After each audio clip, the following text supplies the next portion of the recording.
ಅನುಮತಿಯನ್ನ ಮೀರಿ ಕಟ್ಟಡ ಕಟ್ಟಿದಂತಹ ಕಟ್ಟಡದ ಮಾಲೀಕರಿಗೆ ಶಾಕ್ ಕೊಡಲಿಕ್ಕೆ ಮುಂದಾಗಲಾಗಿದೆ. ಬೆಂಗಳೂರಿನಲ್ಲಿ ಒತ್ತುವರಿ ತೆರವು ಕಾರ್ಯ ಈ ಮೂಲಕ ಮತ್ತೆ ಮುಂದುವರೆದಿರುವಂಥದ್ದು. 6 ಅಂತಸ್ತಿನ ಕಟ್ಟಡದ ತೆರವಿಗೆ ಬಿಬಿಎಂಪಿ ಮುಂದಾಗಿದೆ. ಅನುಮತಿಯನ್ನ ಮೀರಿ ಕಟ್ಟಡವನ್ನ ಕಟ್ಟಿದ್ರು ಮಾಲೀಕ ಮಹೇಂದರ್.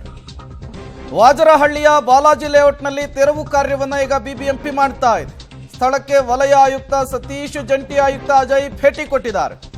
ಬೆಂಗಳೂರಿನಲ್ಲಿ ಈ ಮೂಲಕ ಬೃಹತ್ ಬೆಂಗಳೂರು ಮಹಾನಗರ ಪಾಲಿಕೆ ಅರ್ಥಾತ್ ಬಿಬಿಎಂಪಿ ಒತ್ತುವರಿ ತೆರವು ಕಾರ್ಯವನ್ನು ಮಾಡ್ತಾ ಇರುವಂಥದ್ದು. ನೀವು ಕೂಡ ವಿಜುವಲ್ಸ್ ಅನ್ನ ಗಮನಿಸ್ತಾ ಇದ್ದೀರಿ. 3 ಅಂತಸ್ತಿನ ಕಟ್ಟಡ ಕಟ್ತೀವಿ ಅಂತ ಹೇಳಿ ಯಾರ್ಯಾರು 6 ಅಂತಸ್ತಿನ ಕಟ್ಟಡವನ್ನು ಕಟ್ಟಲಿಕ್ಕೆ ಮುಂದಾಗಿದ್ರು ಅವರೆಲ್ಲರಿಗೂ ಕೂಡ ಈಗ ಬಿಬಿಎಂಪಿ ಶಾಕ್ ಕೊಡಲಿಕ್ಕೆ ಮುಂದಾಗ್ತಾ ಇದೆ.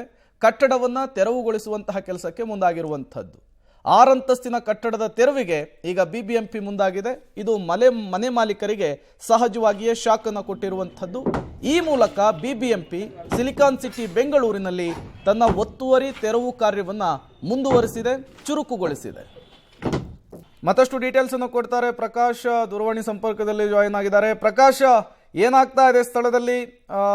ನಿಯಮವನ್ನ ಮೀರಿದವರಿಗೆ ಮತ್ತೆ ಶಾಕ್ ಕೊಡ್ಲಿಕ್ಕೆ ಬಿಬಿಎಂಪಿ ಮುಂದಾಗಿರುವಂತಹದ್ದು, ಡೀಟೇಲ್ಸ್ ಏನೆಲ್ಲ ಸಿಗ್ತಾ ಇದೆ ಅಂತ ಹೇಳಿ. ಪ್ರೇಮ್, ವಾಜರಹಳ್ಳಿ ಬಾಲಾಜಿ ಲೇಔಟ್ ನಲ್ಲಿ ಮನೆ ಮಾಲೀಕರೊಬ್ರು 6 ಅಂತಸ್ತಿನ ಕಟ್ಟಡವನ್ನ ನಿರ್ಮಾಣ ಮಾಡಿದ್ರು. ಅದು ಕಾನೂನು ಬಾಹಿರವಾಗಿತ್ತು. ಸೊ ಹಾಗಾಗಿ ಇದನ್ನ ತೆರವು ಮಾಡಿ ಅಂತ ಹೇಳಿ ಸಾಕಷ್ಟು ಬಾರಿ ನೋಟಿಸ್ ಅನ್ನು ಕೂಡ ನೀಡಿದ್ರು. ಆದ್ರೆ ಮನೆ ಮಾಲೀಕ ಮಾತ್ರ ಅದಕ್ಕೆ ಕ್ಯಾರೆ ಅಂದಿರ್ಲಿಲ್ಲ, ಸ್ಪಂದಿಸಿರ್ಲಿಲ್ಲ. ಸೊ ಹೀಗಾಗಿ ಇವತ್ತು ಖುದ್ದು ವಲಯ ಆಯುಕ್ತ ಸತೀಶ್ ಮತ್ತು ಜಂಟಿ ಆಯುಕ್ತ ಅಜಯ್ ಅವರು ಸ್ಥಳಕ್ಕೆ ಭೇಟಿಯನ್ನ ನೀಡಿ ಸಿಬ್ಬಂದಿಗಳ ಜೊತೆ ತೆರವು ಕಾರ್ಯಾಚರಣೆಯನ್ನ ಕೂಡ ಆರಂಭ ಮಾಡಿದ್ರು. ಕಟ್ಟಡದ ಮೇಲಿಂದ ತೆರವು ಕಾರ್ಯಾಚರಣೆಯನ್ನ ನಡೆಸ್ತಾ ಇದ್ರು. ಅಕ್ಕಪಕ್ಕದಲ್ಲಿ ಬೇರೆ ಬೇರೆ ಮನೆಗಳು ಕೂಡ ಇದ್ವು. ಸೊ ಹೀಗಾಗಿ ಜೆಸಿಬಿ ಮೂಲಕವಾಗಿ ತೆರವು ಕಾರ್ಯಾಚರಣೆ ಮುಂದಾದ್ರೆ ಅಕ್ಕಪಕ್ಕದ ಮನೆಗಳಿಗೂ ಕೂಡ ಹಾನಿ ಆಗ್ಬೋದು ಅನ್ನುವಂತಹ ಕಾರಣಕ್ಕಾಗಿ ಕಾರ್ಮಿಕರನ್ನ ನೇಮಕ ಮಾಡಿಕೊಂಡು ಮ್ಯಾನುವಲ್ ಆಗಿ ತೆರವು ಕಾರ್ಯಾಚರಣೆಯನ್ನ ಕೂಡ ನಡೆಸ್ತಾ ಇದ್ದಾರೆ.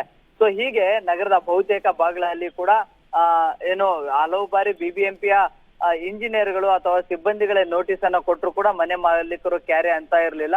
ಸೊ ಇವತ್ತು ಸಡನ್ ಆಗಿ ಅಧಿಕಾರಿಗಳ ತಂಡ ಅಲ್ಲಿಗೆ ಸ್ಪಾಟ್ ವಿಸಿಟ್ ಅನ್ನ ಮಾಡಿ ಏಕಾಏಕಿ ತೆರವು ಕಾರ್ಯಾಚರಣೆಗೆ ಮುಂದಾಗಿರೋದ್ರಿಂದಾಗಿ ಅಕ್ರಮವಾಗಿ ಮನೆಗಳ ನಿರ್ಮಾಣಕ್ಕೆ ಮುಂದಾಗಿರೋರಿಗೆ ಇದು ಒಂದು ರೀತಿಯಲ್ಲಿ shock. Prem, okay, thank you Prakash ತಮ್ಮೆಲ್ಲ ಮಾಹಿತಿಗಾಗಿ.